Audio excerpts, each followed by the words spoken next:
Hello বন্ধুরা, এই ছোট্ট মেয়েটি তার দিদার কাছে আসে। তখন সে দেখতে পায় তার দিদা একটি বোতলে টাকা জমাচ্ছে। সেটা দেখে মেয়েটির খুব খারাপ লাগে। তারপর মেয়েটি তার বাবার কাছে দৌড়ে চলে যায় এবং তার বাবাকে দিদার কষ্টের কথা খুলে বলে এবং বাবাকে একটি ব্যাংক বানিয়ে দিতে বলে।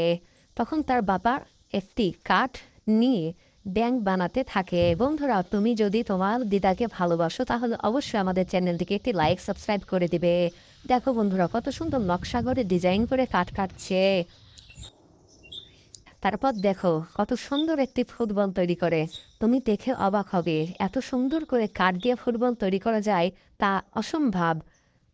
বন্ধুরা, যদি ভিডিওটি ভালো লাগে অবশ্যই তোমরা লাইক করে দিও এবং চ্যানেলটিকে সাবস্ক্রাইব করে দিও। দেখো কাঠ দিয়ে কত সুন্দর ফুটবল ব্যাংক বানিয়ে দিল এবং সেটি তার দিদার কাছে দিয়ে দিল।